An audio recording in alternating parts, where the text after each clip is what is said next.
Hello, everybody. I'm Avrohom, the CEO or Chief Encouragement Officer of Find Your Flourish, my podcast. Amongst the hats that I wear, one of the hats that I wear is that I am a business coach. I coach business owners and executives to scale their business and to do so while retaining their sanity. So you don't have to be overwhelmed if you scale your business. Now, one of the main uh, ideas that I try and impress upon my clients is what I call the private island differentiator. So let me explain. I see businesses as being of two types. One type of business is what I call the mainland business. Mainland businesses compete on price. Everything is highly commoditized. There's a lot of chaos and screaming. The main competitive strategy is to slash prices. And it's a very chaotic space to be in, but it's where most businesses play.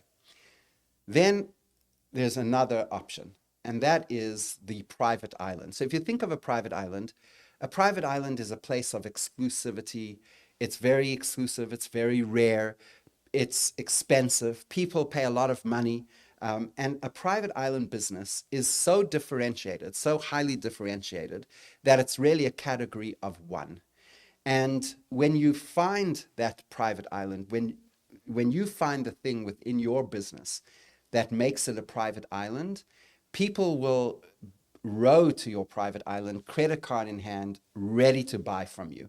So one of the things that I do early on in an engagement with a client is I try and help them differentiate their offering.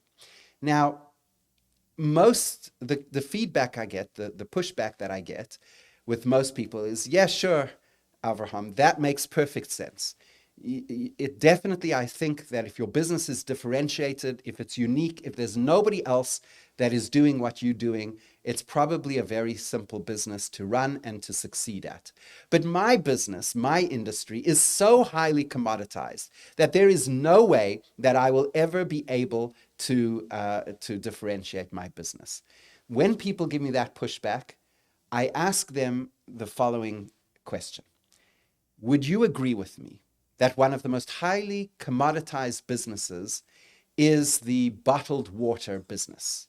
And most people would agree. If you walk down a grocery store, down the water aisle, and you look at the bottled water that's being advertised, you'll look at it and you'll see like, yeah, it's all the same. Maybe one has a pristine picture of a beautiful mountain where they source their water.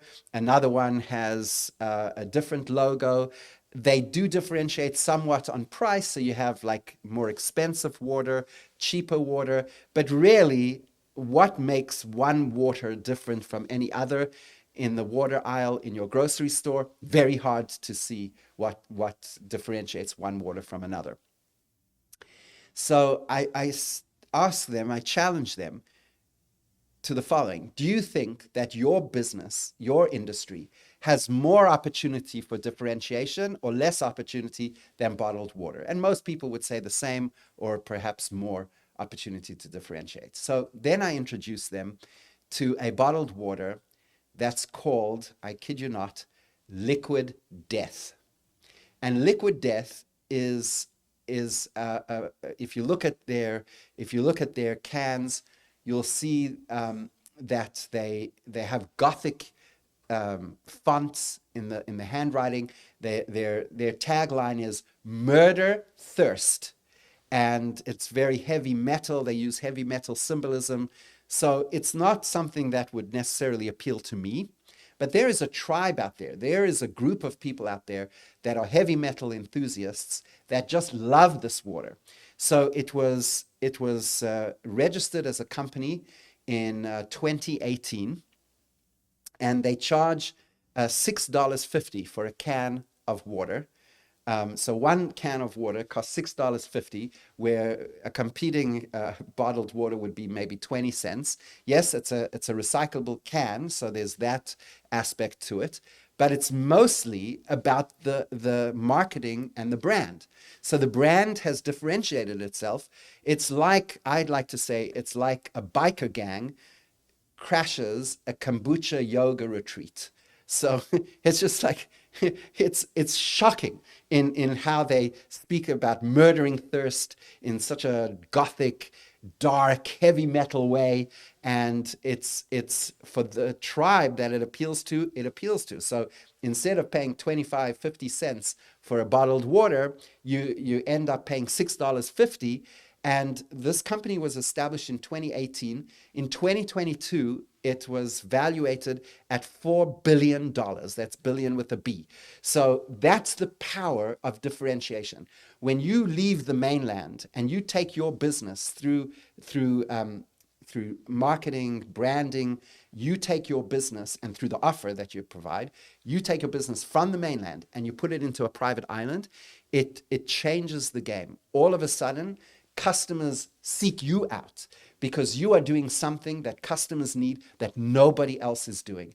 So who was thinking that you're going to take serene, bottled water, purity, all of that, and turn it into grunge and something edgy, and that would appeal to a whole bunch of people that were not served by the beautiful Fiji mountain waters that you could have purchased prior to that.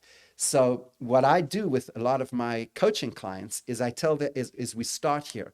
We say, let's examine your business through the private island lens.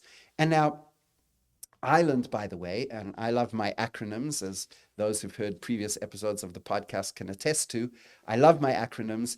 Island is also an acronym, ISLAND. And in subsequent podcasts, I will dive deep into each one of the letters of the island framework so that you can understand how you can apply that framework to your own business and turn your business from a mainland, commoditized, price competitive business into an exclusive private island. Thank you so much for listening.